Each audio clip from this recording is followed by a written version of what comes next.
I pledge allegiance to the flag of the United States of America and to the republic for which it stands, one nation, under God, indivisible, with liberty and justice for all. I pledge allegiance to the flag of Michigan and to the state for which it stands, two beautiful peninsulas united by a bridge of steel, where equal opportunity and justice to all is our ideal. Sandy, could we have a roll call, please?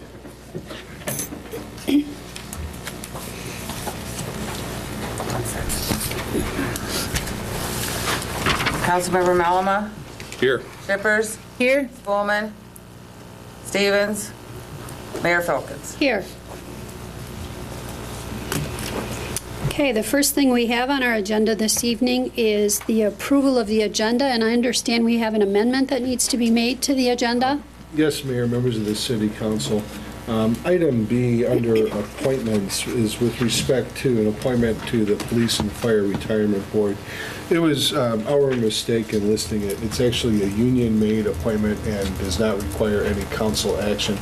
Recommendation this evening is to remove it from our agenda in its entirety. Okay. Could we have a motion? I will make a motion to approve the agenda as amended. Support. Sandy, could we have a roll call, please? Councilmember Shippers? Yes. Spolman? Stevens? Malama? Yes. Mayor Filkins? Yes. Motion carries. Okay, and next on our agenda is to approve the consent agenda.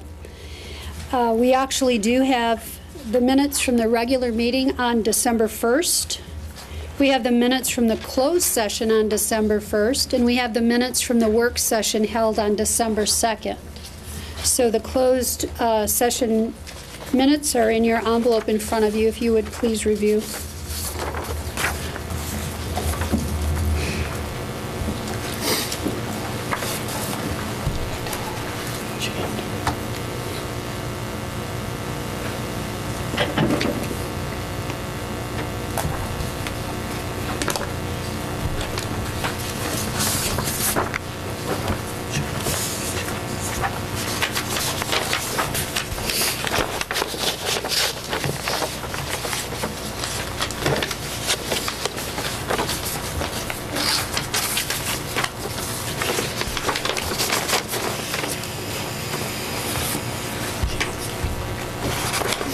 Okay, do we have a motion to approve? I'll make a motion to, wait a second, did we do public comment? Oh.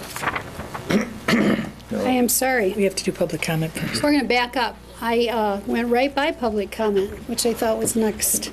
At this time, then, we'll go ahead and open the floor for public comment.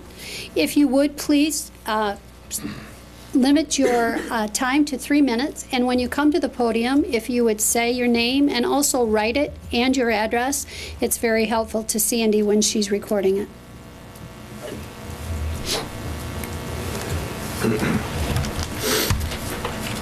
I'm Mike Battaglia from, I work at Dynamic Physical Therapy in Cadillac, and I'm the race director of the Cadillac Festival of Races. First, I want to thank the City of Cadillac for supporting us and all your help over the last 4 years that I've been the director of the event. The reason I come tonight is I'm just to have a concern. I know there are other events that go on in the area, other like races, events, and whatnot, and we'd like to just have you consider when other applications for permits come in to not allow back-to-back events, say within 2 weeks of like events. It would just water down the whole race. In the Cadillac Festival of Races, we donated $29,200 back to the community over the last 4 years to local charities, and all the money we donate stays right back in town. There is another event, the Lumberman Triathlon. I know they're scheduled for July 25th. They're advertising. They're selling events or entries, excuse me, are ready for their event. They haven't even applied for a permit yet. And my fear is that they're going to not be able to get that date because there is another event already scheduled on that day. The Lake Cadillac Team Marathon is scheduled for that day, and they have their permit already. So my fear is that they're going to try to come in real close to the Cadillac Festival of Races, which would dilute what we do. And again, what we do is we're a nonprofit. Every penny we make goes back to the town. The Lumberman event last year, and these are numbers taken from their website with their statistics of how many races they had for each event and what they charge. They took in $27,765 last year, just going by their entry fees and the number of people who finished the race. It may cost them $5,000 put it on, so they're walking away with 22 grand profit, and they don't give any of it back to the town. And yes, they do bring racers into town, as we do. They had 278 participants last year. We had a little more than that. We were at 284. So we bring, same number of people into town to do the event. So, both the events are good for bringing, tourists into the Cadillac area. But like I say, we give all of our profit back to the city where these other for-profit companies do not. So I would just ask for a little consideration on that when these applications are made for permits, that you just consider, what else is going on in town and not have back-to-back events. Thank you. If I may. Yeah, I have questions. I just want to offer, we certainly love the event that you sponsor and put on. My suggestion might be to try to maybe work with some of the other event organizers to see if there's a way of getting the dates balanced out as you're suggesting. And the only reason why I offer that is because we're talking about the public assets that the city has, in which when they come here, they're, council's agreeing to the closure of the streets, closure of, various roadways or parking lots accordingly for events, but we're not allowed to get into, the nature of the events, what they're for. If the public asset's open, we have to act on it as we would no matter who is putting on whatever their event is, regardless of the nature of the event. I know it may not sound very clear the way I'm explaining it. I apologize. And I could always call you offline too to discuss further, Mike. But the bottom line is that we don't really have the ability of saying, we can't close or we can't reserve, a specific structure or asset because of what it is that you're doing in relation to anything else. It's open to everybody, and it's how we have to do it. Maybe we can help facilitate conversations between the different groups that we know that like to come in to make sure that there isn't crossover. That could be something we can look at trying to help. All right, I would appreciate that. Okay. That's what I'd like to see is maybe you can, because you know who all the organizers are, get in touch with everybody and try to coordinate that with everybody. Great. Thanks. Great, you bet.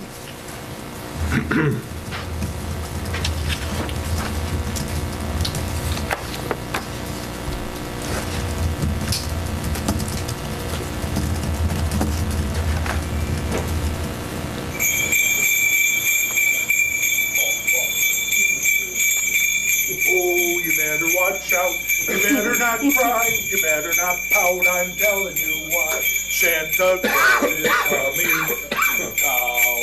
You know the words, don't you? He's making a list, checking it twice, gonna find out who's naughty or nice.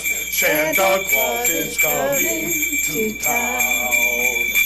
He sees you when you're sleeping, he knows when you're awake. He knows if you've been bad or good, so be good for goodness sake. Oh, you better watch out, you better not cry, you better not pout, I'm telling you why. Santa Claus is coming to town. Oh my goodness gracious, I was just flying by and I recognized that there was a group of very hard-working souls down here, and I needed to stop and recognize that. You know Cadillac has a wonderful reputation, a great place to live, to grow up in, to worship, to work, and certainly to visit. And most certainly part of that reputation goes back to its leadership. Most honorable Madam Mayor and honorable council members, my goodness gracious. So I wanted to come tonight to recognize the work that has been done down here in Cadillac. And we at the North Pole certainly appreciate that, and we have a small token that we would like to share with you. Just as you have great leadership, we have great leadership at the North Pole too, Little Rudolph. And on behalf of the North Pole, Madam Mayor, would you accept this small a token of our appreciation, please, as a reminder of what good leadership and good work does for the members of the greater community. Thank you, Santa. You're most welcome. But Wonderful. you need to know, I haven't seen Rudolph live since November 7th. Oh, my Could we goodness. sing one more song before I go? Now, you gotta sing with me on this, okay? You know Dasher and Dancer and Prancer and Vixen, Comet and Cupid and Donner and Blitzen. But do you recall the most famous reindeer of all? Wait a second. It's not done. It's not cutting. Madam Mayor, would you please stand up? Oh, no. Thank you. There we go.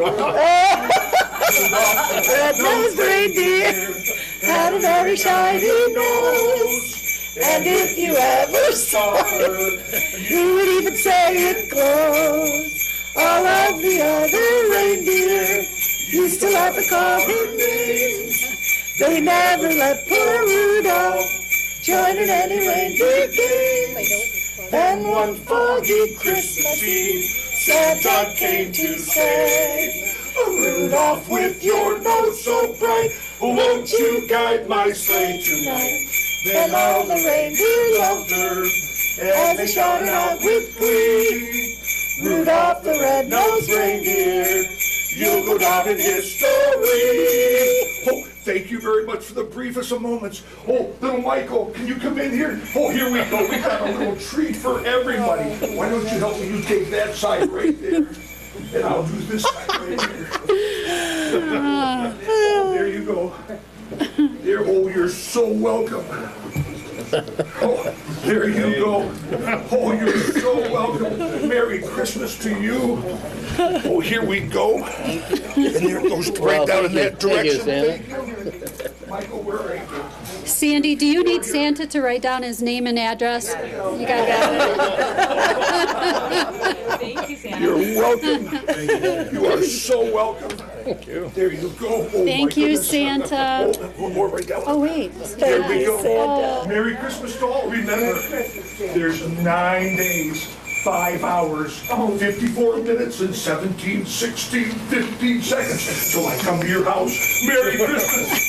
Don't forget the cookies.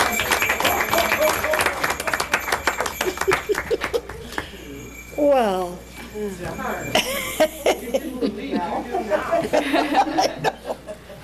I'm not sure. I don't know how I will. My name is Jeff Harding, and I am the race director for the Lake Cadillac Team Marathon. And I just want to thank the city for the help that they had with my race. Last year, I was the race that 3 disciplines, the race director that we're talking about, they had accidentally got my date. I moved mine. Last year, I came before you guys and you said, you know, that's your date, whatever you want. And 3 disciplines is advertising that their triathlon is on my date. The city did facilitate conversations with myself and them. And we worked on a compromise. Their compromise was for me to move to Sunday, and they would time my race. And a one-time help for a lifetime of date change. I already had a contract signed, didn't work out. So I said, well, you know, what are you going to be able to do, and wished them the best of luck. So I wanted to thank you guys for keeping your word that that was my date, and I still have it, and also facilitating the conversation with them. I don't know what they're doing yet. They still are advertising my June date, but we just were in conversation here this last week, so, you know, give them some time to sort things out. But I just wanted to say thank you. Thank you.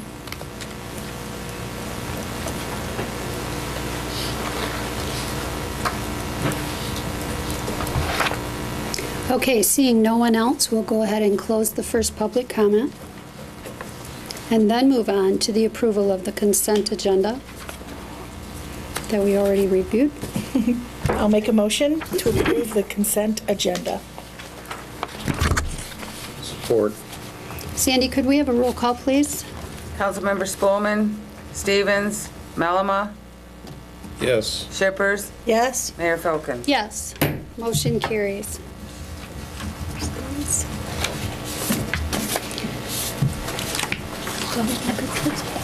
Down to Sandy.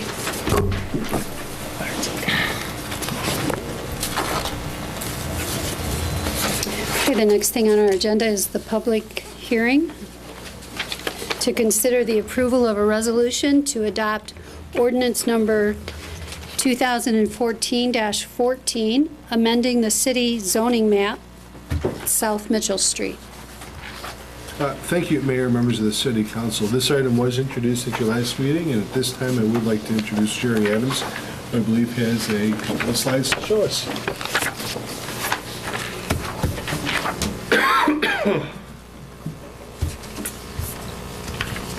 Thank you, Mayor and Council. I have a real capsulated version in terms of a presentation tonight, and also Dean DeKrager, the DK Design Group, the project architect, is also here tonight representing the developer, so if you have any additional questions, I'm sure Dean would be glad to answer those. Again, I just have a few slides, but we're here tonight dealing with a recommendation made by the Planning Commission. This is for a rezoning application. You've already received the Planning Commission summary report, which outlines essentially the nuts and bolts of what took place at the hearing, any public comments that were received and so forth. And again, I'll go through and summarize some of those tonight. This property is located on South Mitchell Street. I've got an aerial that I'll show you in just a second. And the rezoning application was to rezone this property. It's about an 8.5-acre parcel from Tourist Service 1, which is a commercial classification, to General Business B3. And hopefully this will work. Let's see. Here we go. Just an aerial showing the basic location of the property. It's located on the east side of Mitchell Street, the southern portion of Mitchell Street, towards really the south end of the city limit. To the north of the property is the Forest Service office building, office facility. Just to the south in Clam Lake Township is the High Point Auto Dealership, and then south of that is the Vandry furniture retailer. Just to give you an idea of where this property is located. I'll use this map for just a second, or aerial. The area really is surrounded by a mix of uses that are consistent with the B3 General Business Zone District classification that's being requested, although not delineated on the aerial. To the northwest, you have a variety of retail, office, hotels, and so forth.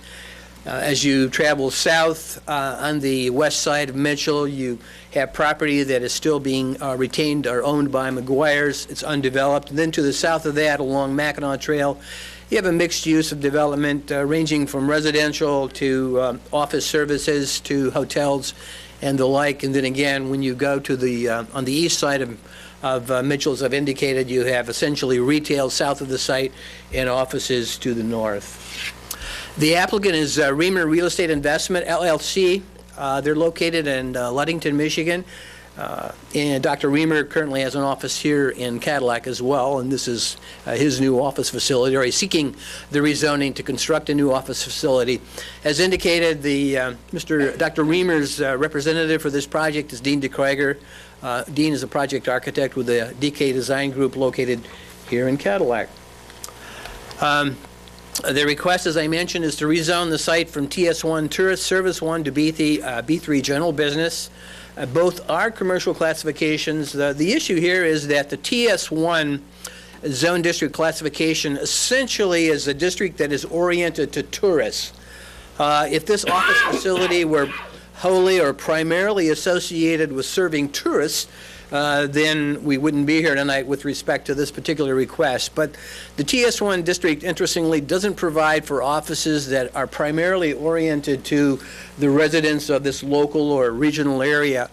On the other hand, the B3 General Business District does provide for a broad range of commercial uses, including tourism uses, but also office uses as well. So it would allow the type of development that's being proposed. This is just a design concept. It may change. It may have already changed. This is the one that was presented or we used for the Planning Commission meeting. And again, if you have any questions, I'm sure Dean could address them. But just shows you the quality of development that's being proposed for a portion of this site. The Planning Commission did conduct a public hearing. You also are having a public hearing tonight. Those public hearings resulted in advertisements, notices in the Cadillac News, as well as the notices were mailed, distributed to property owners and residents. I don't believe there were any residents, but within 300 feet of the subject site. And in response to those notifications, no comments either for or against the development were received, which is not unusual. The Planning Commission, as I mentioned, did consider this at length and unanimously did recommend approval to this body to rezone the site to B3. There were a variety of reasons for that. Real quickly, the Planning Commission felt that the B3 General Business Zone District was compatible with surrounding uses, land uses, as well as the surrounding zone district classifications. Secondly, they found the rezoning to be consistent with the city master plan. Thirdly, they found public facilities and services being capable of accommodating the range of uses provided for by the B3 classification. And this did involve, by the way, review by the city engineer and the city utilities director relative to needed facilities and services. Fourthly, the Planning Commission found the proposed B3 classification to be equal to the existing TS1 classification in terms of appropriateness to this area. Quite frankly, they found it to be more appropriate somewhat. And then fifthly, they found the character of surrounding development to be consistent, again, with the range of B3 uses. So they have recommended to you to adopt the ordinance that you have in front of you that would amend the city zoning map for this piece of property from TS1 Tourist Service District to B3 General Business District. And I won't read the legal description. It doesn't have a common address, at least not as yet, so that's why you have the legal description and the tax ID number. Be happy to answer any questions. Okay, thank you. Okay, at this time then, we will go ahead and open the public comment portion of the public hearing. If anyone would like to come and comment. Seeing none, we'll go ahead and close public comment.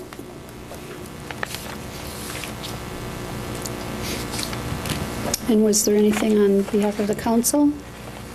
Nope, it's a beautiful facility, it looks like. What is the completion date, or do we have a date or anything? I think Dean would be able to respond to that. Should this get approval, the intent would be to bid the project in late January, early February, start construction as soon as weather breaks in August. As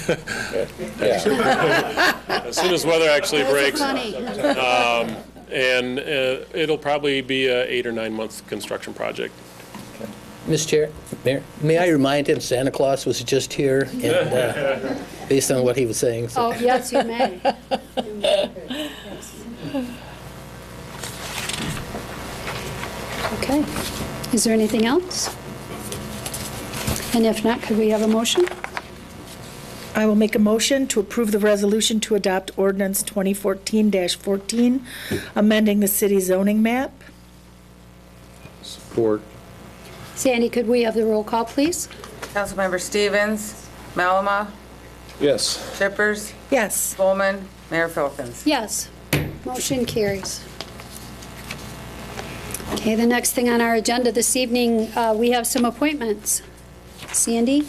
Yes, the first appointment is being recommended that Jan Nelson be reappointed to the Election Commission for an additional 4-year term to expire on January 1st, 2019. Okay, could we have a motion? I will make that motion to reappoint Jan Nelson to the Election Commission for an additional 4-year term to expire on January 1st, 2019, and to thank her for all her years of service in that job and others associated with the elections. Support. Sandy, could we have a roll call, please? Councilmember Malama, Yes. Shippers. Yes? Spolman, Stevens, Mayor Filkins. Yes. Motion carries. The next is it is being recommended that Glenna Anderson be reappointed to the Maple Hill Cemetery Board for an additional 3-year term to expire on January 1st, 2018. Okay, Glenna Anderson has been on that board since September of 2009. Wow. Yeah. So could we have a motion, please? I'll make a motion to approve the reappointment of Glenna Anderson to the Maple Hill Cemetery Board for additional 3-year term expiring on January 1st, 2018. I will support that. Sandy, could we have a roll call, please? Councilmember Shippers. Yes. Spolman, Stevens, Malama, Yes. Mayor Filkins. Yes. Motion carries. It's also being recommended that Edward Wendover be reappointed to the Courthouse Hill Historic District Commission for an additional 3-year term to expire on January 1st, 2018. And Ed Wendover has been on this commission since 2012. And I see he's here. Thank you, he's here. Thanks for your service for that. Yes. I'll make that motion to reappoint Edward Wendover to the Courthouse Hill Historic District Commission for an additional 3-year term to expire on January 1st, 2018. Support. Sandy, could we have a roll call, please? Councilmember Spolman, Stevens, Malama, Yes. Shippers, Yes. Mayor Filkins. Yes. Motion carries. Next, it is being recommended that Patrick Bertles be appointed to the Courthouse Hill Historic District Commission for a 3-year term to expire on January 1st, 2018. This is a new appointment. I am so excited to see a new appointment. So we still have positions to be filled, and it's exciting to see some of them start. So Yes. could we have a motion, please? I'll make a motion to approve Pat Bertles to the Courthouse Hill District Commission for a 3-year term expiring January 1st, 2018. Support. Could we have a roll call, please? Councilmember Malama, Yes. Shippers. Yes. Spolman, Stevens, Mayor Filkins. Mayor, while Pat is being appointed as the architect for the Courthouse Hill Historic District, I would like to thank Dean DeKruiger. Dean has served in that capacity for a number of years. Oh, wonderful. And he serves in a lot of capacities for the city, and Dean has a lot of family commitments and so forth now, and I just want to thank him for all of his time being a district commission member. Thank you, and thanks for not letting us miss that. We really do appreciate it. Yes, and yes, motion carries. Thank you. Okay, then we have the city manager's report. Thank you, Mayor, members of the City Council. This first item is a request from the Cadillac Housing Commission regarding a compensation change. Mary Taylor from the Commission, I believe, is present this evening. Should there be any questions, the Commission at their last meeting did resolve to adjust compensation by 3% effective January 1st, 2015. The Cadillac City, by ordinance, is required to also then, therefore, motion acceptance of any compensation changes regarding the Commission. As I mentioned, annually when these come forward, this does not have any impact on any city coffers. Their funding sources are separate from the city's. Thank you. Good to know. Then I will make a motion to approve the compensation change request from the Cadillac Housing Commission as presented. Support. Can we have a roll call, Sandy? Councilmember Shippers, Yes. Coleman, Stevens, Malama, Yes. Mayor Filkin. Yes, motion carries. Thank you, Mayor, and the City Council. If I may, I'd like to actually skip over to the certified local government item, only because we do have members present here this evening. Of course.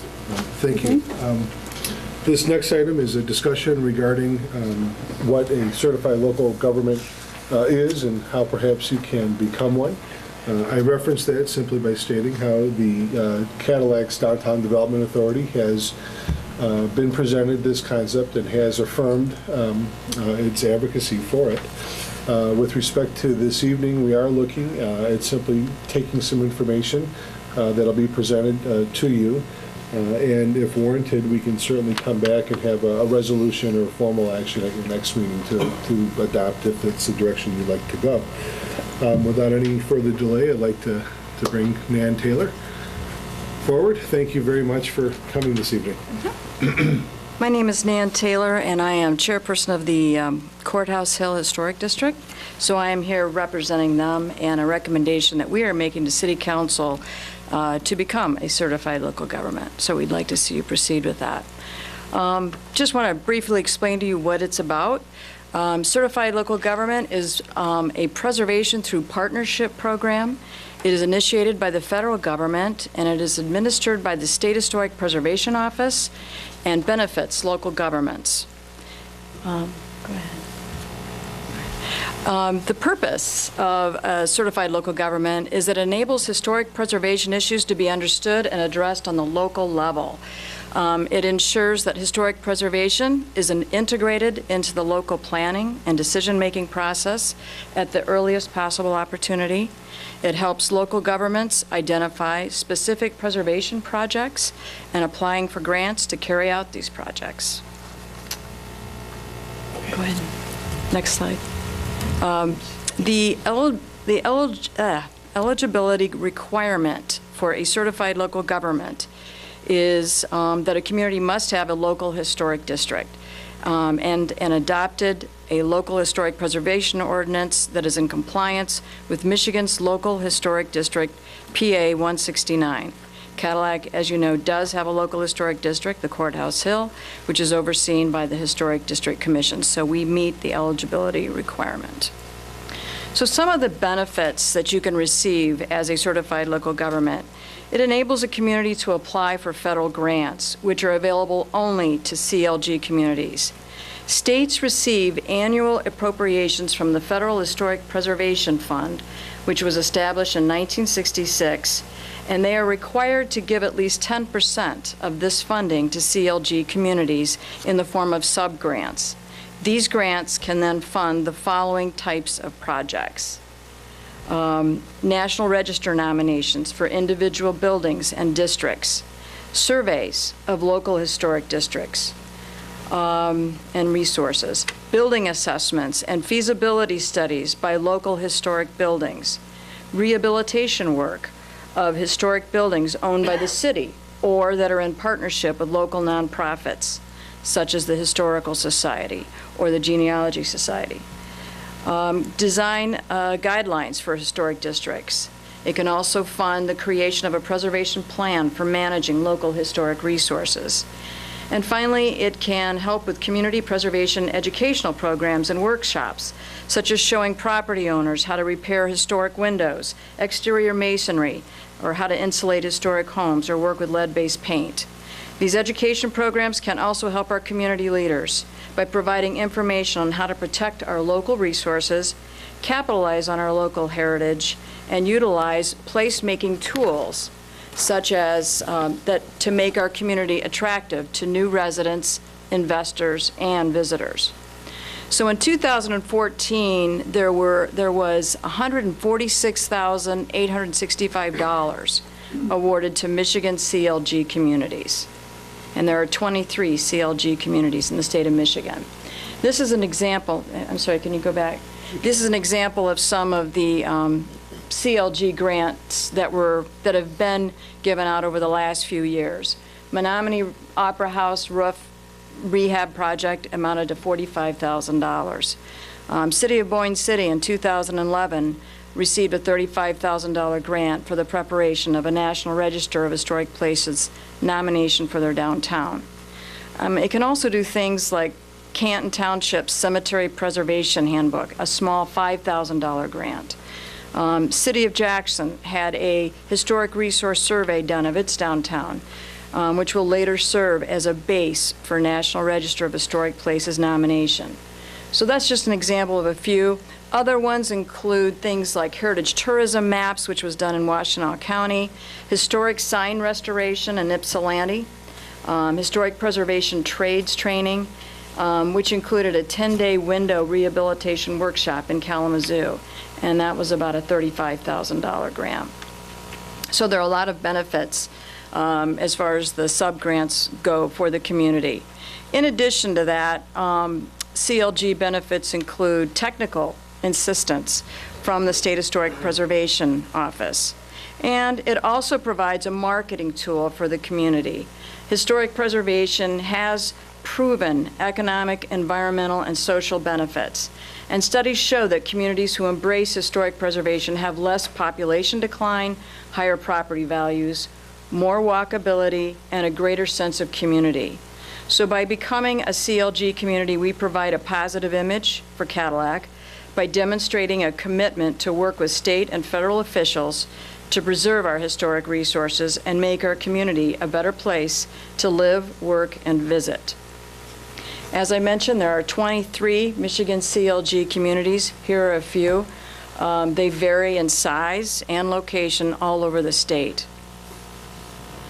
So what are the obligations and responsibilities of a CLG? This will be what the city will have to commit to, which, by the way, I want to mention that the Historic District Commission is very willing to assist the city on all of these items. And that's why we're not just coming forward to say, please do this. We're willing to say, we're willing to help. Must maintain an ongoing system for the surveying and inventory of our historic resources. We must develop historic preservation goals for our community, some of which have already been addressed in our master our master plan. Must provide for adequate public participation in the local historic preservation programs. We may participate in the process of nominating historic properties to National Register of Historic Places. And we will be monitored periodically by the SHPO to ensure that these responsibilities are met. Finally, the application process for becoming a certified local government is that the City Council will need to pass a resolution of approval. The application is available online through the SHPO website and may be submitted at any time. The city staff will help fill that out, and I have also offered to help with that application. The State Historic Preservation Office then reviews the application, and the National Park Service is the one that finally approves the final certification. So on behalf of Cadillac's Historic District Commission, I encourage the City Council to move forward with the CLG certification process. We believe that becoming a CLG community not only provides us with grant opportunities, but also demonstrates our local commitment to historic preservation and our pledge to protect, preserve, and increase awareness of our unique historic places, places we want to preserve now and for future generations. Thank you. Thank you. Do y'all have any questions? Well, I would just say that I think this would be an amazing program to have here in Cadillac. And do you envision putting together a group of individuals or a council or that would include people from the historic district as well as from the city, or would it be a group that already exists? Well, I think that you basically work with the groups that you already have in place. If the city wanted to have an additional task force, I'm sure to help oversee the process, we don't could. need another one. Yeah, I mean, Yeah. it certainly could be done. Or to sit a city representative on a group that already exists, perhaps. Yeah, I think that would be up to the city, however you'd like to proceed with it. I think the big thing is, for example, we get ready to apply for some of these grants. This could be where the Historic District Commission could help make recommendations and do some legwork to find out what might be appropriate grants that we could apply for and work with the city staff on something like that. I think That would be an a- example. A great collaborative effort. Right, and you know, workshops for the community is something we would really like to develop, but they are a little pricey. So it's nice to have funding for that, and as I mentioned, these grants could do that. We could help facilitate those workshops once we receive the grants. So, you know, there's several ways that I think the Historic District Commission could help with this program. Right, and I didn't ask that question about the committee to assume that we needed to have somebody from the city sitting on it. I just didn't know what the requirement of the application process was. You know, do we already have the structure in place to manage it? Yes. And the answer may be yes, yeah, okay, all right, thank you. I guess this question is more towards Jerry or Mr. Adams.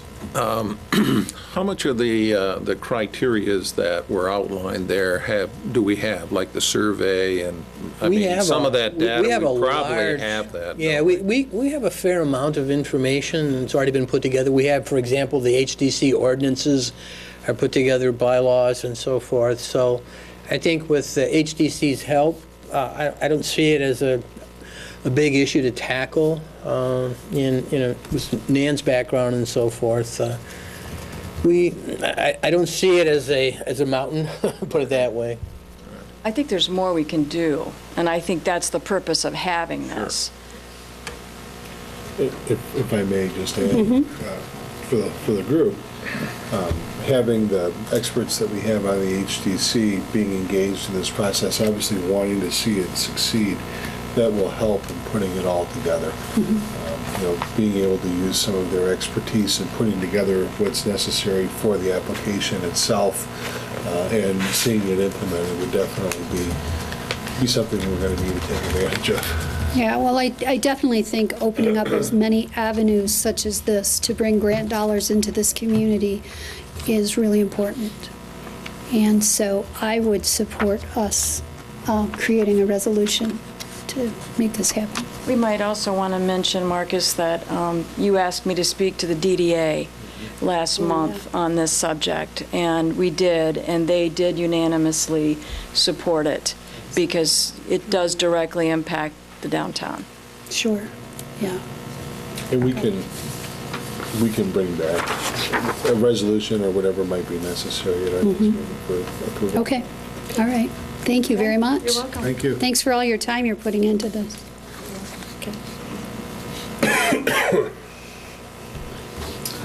Mayor and members of the City Council, the final item under the City Manager's report this evening is the 2015 Council meeting schedule.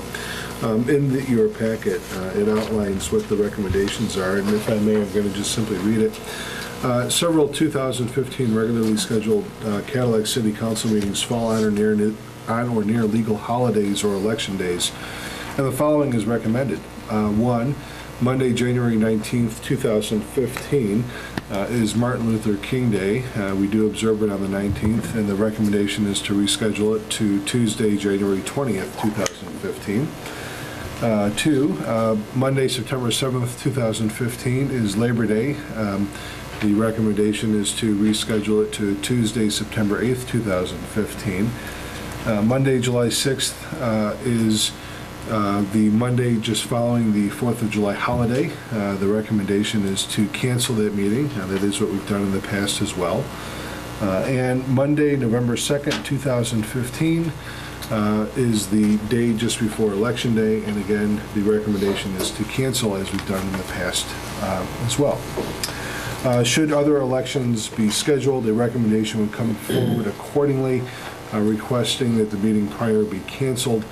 Otherwise, all regular scheduled council meetings would be on the first and third Mondays of every month, starting at 6 p.m., aside from the exceptions that I just read.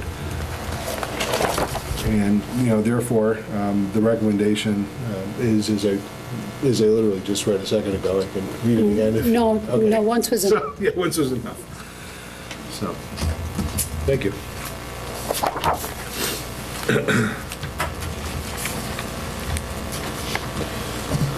Will these recommendations, will this be posted on our website? Because I know that there have been some miscommunications before on some of our citizens who have shown up, and just want to make sure that they're aware. Of Be happy to.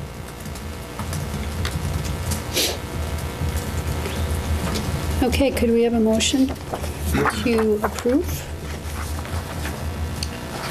I will make a motion to approve. How do I do it? Do Let's see. Do we need a motion? We don't I need- don't think Make a so. motion to approve it as stated by the As city stated, there we go. Okay. Make a motion to approve as stated by city manager.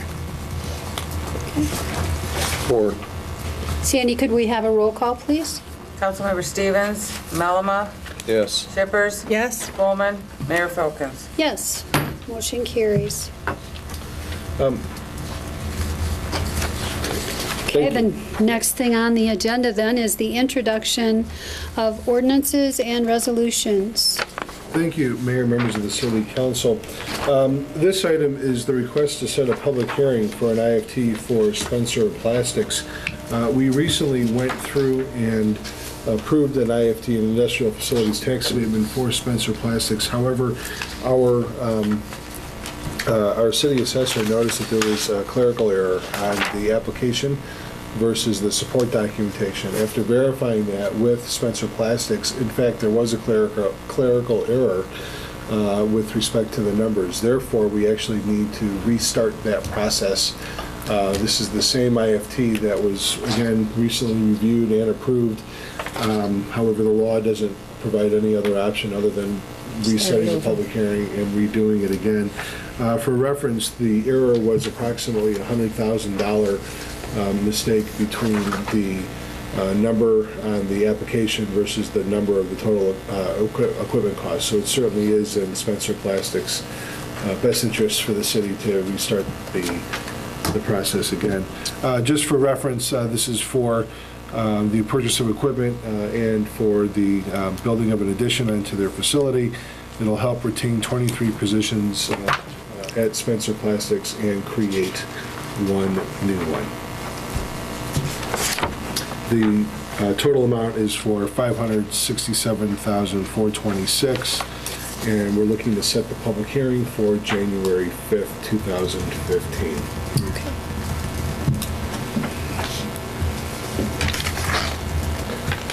Okay, could we have a motion?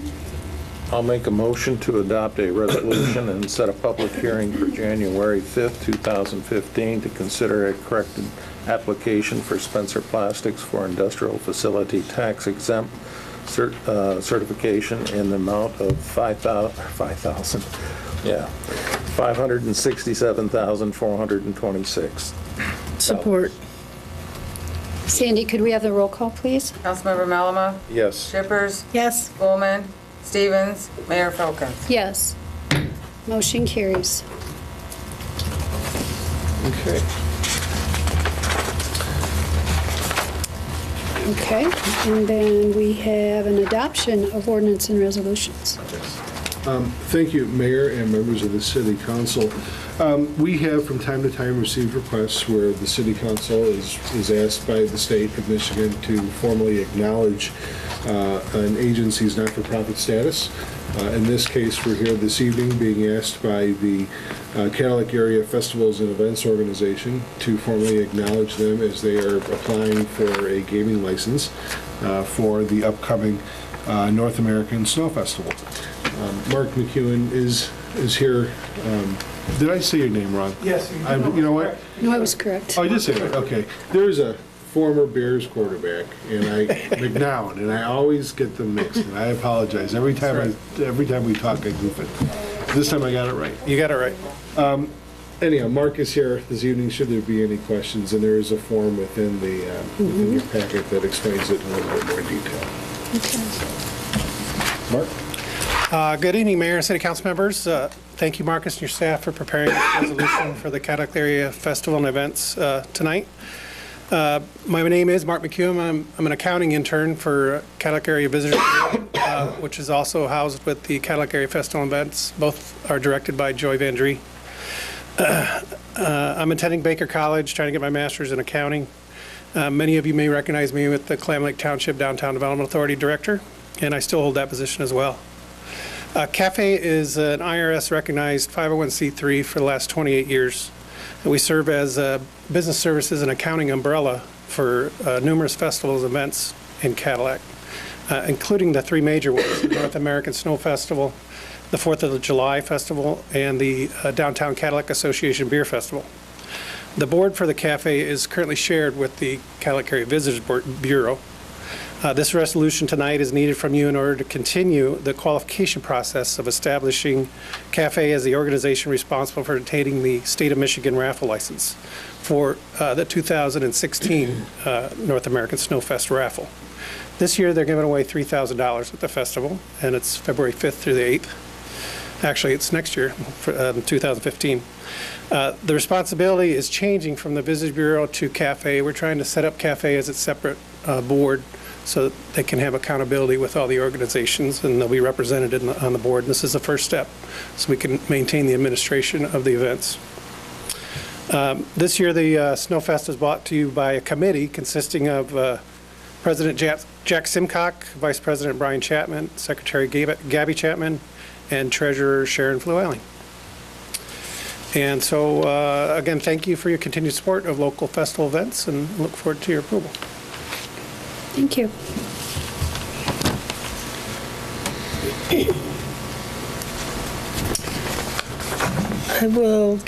Do we need anything else, or can I? Unless you have any questions for Mark, we can make a motion.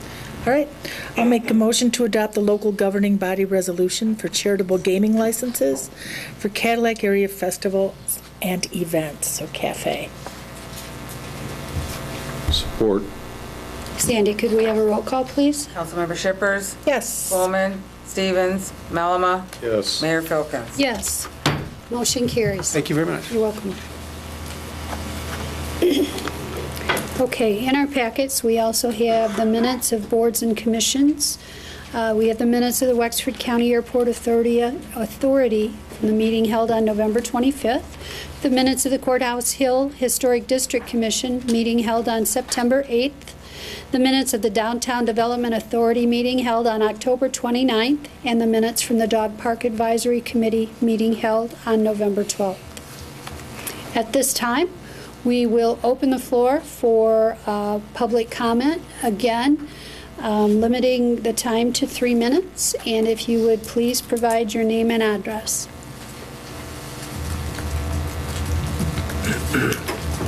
Seeing none, we'll go ahead and close public comment and move to good of the order. Council Member Shippers. Thank you, Mayor Filkins. It was nice to see Santa in the house, and along with that, the spirit of the season. I hope everyone remembers that and is kind to one another and helps make the world spread a little bit more peace on earth, starting with each and every one of us. Also, during the holiday season, there are those that are in vital services that don't have the holidays off. So I'd like to thank them and remember those who continue to serve when we're all home enjoying our families. And don't drink and drive. Thank you. Thank you. Councilmember Melama. Just want to repeat again, thank you, staff, for a wonderful job on the decorations down in the park. That really looks nice. I'm not wishing for snow, but I suppose there are a few who would like to see that. But the park looks great. The lights really set that off down there. Thank you. Mr. Pecha? Thank you. Just a couple of quick comments. One, I wanted to publicly announce that one of our legal issues has been resolved with respect to the Myring v. City lawsuit, which is terrific news as we bring in the new year. Additionally, I also wanted to mention that the City of Cadillac won the area Pound for Pound Challenge. For those that may not know what that is, is orchestrated through Cadillac Insurance Company. There was a food drive as well as a weight loss drive. And various members of our organization, of our staff, along with staffs from other area agencies participated. Cadillac donated 340 pounds of food, and the next highest donation was 284. So Good job. we won pretty decidedly, and there was a total of 1,012 pounds lost, but not just through us, that's total. I don't know the breakdown by agency, but we did win the donation drive. So just a word to thank everybody that participated. So. Nice. And certainly happy holidays to everybody. Yes. Oh, one last, I'm sorry, I forgot to mention. Wanted to encourage everybody on council, and I'll follow up with an email as well. Please don't forget, if you wish, to email me any goal ideas or concepts that you have. We are going to look at getting some dates after the new year, possibly into the second or the third week of January, to bring us back together in another work session. Wonderful. Good. Feel free to email. Okay, good. Thank you. Okay, I just wanted to provide an update to these packets that we have in front of you, or in front of us, I should say. These are to update our big bad binders at home. So, and Sandy said if you would like to have any assistance with changing these out with those that are in your binder, to bring both the binder and these back to her, and she would help you. Okay. And I would just also echo the message of happiest of holidays to everyone. Be safe and be happy through the new year. And we're looking forward to 2015. With that, meeting adjourned.